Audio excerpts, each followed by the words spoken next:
Hi dears, അസ്സലാമു അലൈക്കും. Welcome back to my channel.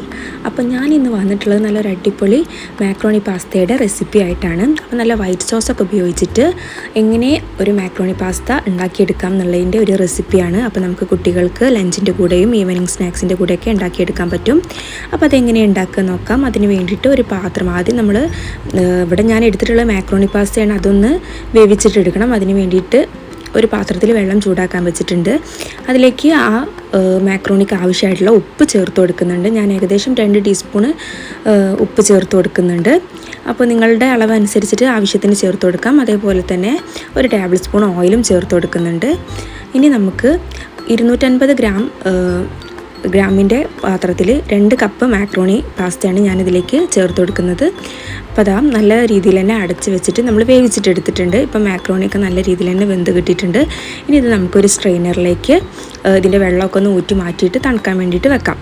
ഈ സമയം കൊണ്ട് നമുക്ക് വൈറ്റ് സോസ് റെഡിയാക്കി എടുക്കാനുണ്ട്. വൈറ്റ് സോസ് റെഡിയാക്കി എടുക്കാനായിട്ട് ഒരു കഷ്ണം ബട്ടർ ആദ്യം ഞാൻ ചേർത്ത് കൊടുക്കുന്നുണ്ട്. അതിൻ്റെ കൂടെ ആദ്യം കുറച്ച് ഓയിൽ ചേർത്ത് കൊടുക്കുന്നുണ്ടെങ്കിൽ ബട്ടർ പെട്ടെന്ന് കരിഞ്ഞു പോകില്ല. അപ്പം ഞാനിതാ ബട്ടർ ചേർത്തെടുത്തിട്ടുണ്ട്. ഇനി ഇതൊന്ന് മെൽറ്റായി വരുന്നത് വരെ ഒന്ന് വെയിറ്റ് ചെയ്യാം.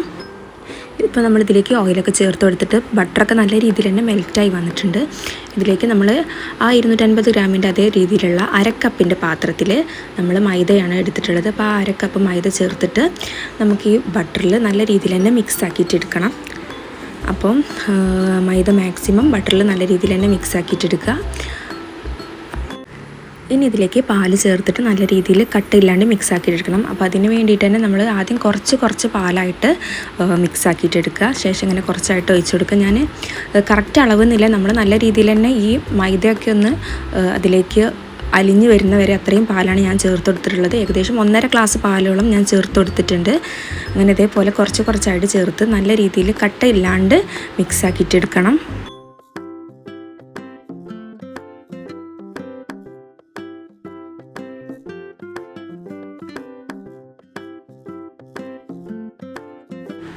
കുറച്ച് സമയം എടുത്തിട്ടാണെങ്കിലും നമ്മൾ നല്ല രീതിയിൽ കട്ടയില്ലാണ്ട് തന്നെ ഇതൊക്കെ മിക്സ് ആക്കിയിട്ട് എടുത്തിട്ടുണ്ട്. ഇനി ഇതിലേക്ക് ആവശ്യമായിട്ടുള്ള ഉപ്പാണ് ചേർത്ത് കൊടുക്കുന്നത്. എന്നിട്ട് നല്ല രീതിയിൽ തന്നെ ആ ഉപ്പൊക്കെ ഒന്ന് മിക്സ് ആക്കിയിട്ട് എടുക്കുക.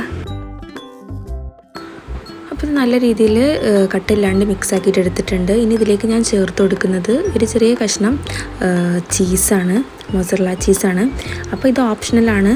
അപ്പോൾ നിങ്ങൾക്ക് വേണമെന്നുണ്ടെങ്കിൽ ചേർത്ത് കൊടുത്താൽ മതി. ഇത് ഉണ്ടെന്നുണ്ടെങ്കിൽ കുറച്ചും കൂടി ടേസ്റ്റ് ആവും. പിന്നെ മസാല ചീസ് ഇല്ലാന്നുണ്ടെങ്കിൽ നമുക്ക് സ്ലൈസ് ആയിട്ടുള്ള ചീസ് വേണമെങ്കിലും ചേർത്ത് കൊടുക്കാം. അപ്പം അത് അലിഞ്ഞ് വരുന്നവരെ നല്ല രീതിയിൽ നമുക്ക് ഇളക്കിയിട്ട് അത് വേവിച്ചിട്ടെടുക്കാം. അപ്പോൾ നമ്മുടെ വൈറ്റ് സോസ് റെഡി ആയിട്ടുണ്ട്. ഇനി ഇതിലേക്കുള്ള മസാല റെഡിയാക്കിയിട്ട് എടുക്കണം. അതിന് വേണ്ടിയിട്ട് ഒരു പാൻ ചൂടാക്കി അതിലേക്ക് ഏകദേശം 1 ടേബിൾ സ്പൂൺ ഓയിൽ ചേർത്ത് കൊടുക്കുന്നുണ്ട്. സൺഫ്ലവർ ഓയിലാണ് ചേർത്ത് കൊടുക്കുന്നത്.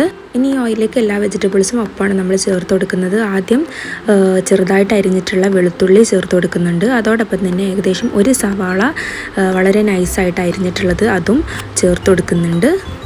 ഈ ക്യാരറ്റ് ചെറുതായിട്ട് അരിഞ്ഞത്, ബീൻസ് ചെറുതായിട്ട് അരിഞ്ഞത്. അപ്പോൾ ഇതൊക്കെ നമ്മുടെ കയ്യിലുണ്ടെന്നുണ്ടെങ്കിലാണ് ഈ വെജിറ്റബിൾസൊക്കെ ചേർത്ത് കൊടുത്താൽ മതി.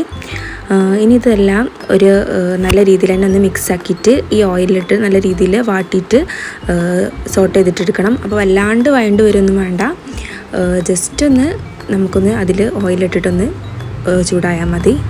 ഇതേ സമയം തന്നെ നമ്മൾ ഇതിലേക്ക് ആവശ്യമായിട്ടുള്ള ഉപ്പും ചേർത്ത് കൊടുത്തിട്ടാണ് നല്ല രീതിയിൽ മിക്സ് ആക്കിയിട്ടെടുക്കുന്നുണ്ട്. ഇനി കുറച്ച് നേരം ഒന്ന് അടച്ച് വെച്ചിട്ട് വേവിച്ചിട്ടെടുക്കണം. അപ്പോൾ തന്നെ നമ്മൾ കുറച്ച് നേരം അടച്ച് വെച്ചിട്ട് വേവിച്ചിട്ടെടുത്തിട്ടുണ്ട്. അപ്പോൾ വെജിറ്റബിൾസ് ഒന്നും വല്ലാണ്ട് വെന്ത് കിട്ടണമെന്നില്ല. ഇനി ഇതിലേക്ക് നമ്മൾ നേരത്തെ റെഡിയാക്കി വെച്ചിട്ടുള്ള വൈറ്റ് സോസ് ചേർത്ത് കൊടുക്കുകയാണ് വേണ്ടത്. ഇനി ഈ വൈറ്റ് സോസ് മുഴുവനായിട്ട് ചേർത്ത് കൊടുത്ത ശേഷം നല്ല രീതിയിൽ തന്നെ ആ മസാലയിലൊന്ന് മിക്സ് ആക്കിയിട്ട് എടുക്കണം. നമുക്ക് ആദ്യം വേവിച്ച് വെച്ചിട്ടുള്ള മാക്രോണി പാസ്ത ഇതിലേക്ക് ചേർത്ത് കൊടുക്കാം. അതും ഇതുപോലെ നല്ല രീതിയിൽ തന്നെ മിക്സ് ആക്കിയിട്ട് എടുക്കണം. അപ്പോൾ ഈ വൈറ്റ് സോസിൽ മസാലയിലൊക്കെ മാക്രോണി നല്ല രീതിയിൽ മിക്സ് ആക്കിയിട്ട് കുറച്ച് നേരം അടച്ച് വെക്കുകയാണെന്നുണ്ടെങ്കിൽ ഇതിൻ്റെയൊക്കെ ഒരു ഫ്ലേവർ ആ മാക്രോണിയിലേക്കും കൂടി കിട്ടും. അപ്പോൾ എന്തായാലും അടിപൊളി റെസിപ്പിയാണ്. എന്തായാലും ട്രൈ ചെയ്ത് നോക്കുക. ശേഷം നിങ്ങളുടെ ഫീഡ്ബാക്ക് അറിയിക്കുക. അപ്പോൾ ഇൻഷാ അല്ലാഹ് മറ്റൊരു അടിപൊളി റെസിപ്പി ആയിട്ട് വീണ്ടും വരാം. അതുവരേക്കും ബൈ ഫ്രം സിനു ഷംസി.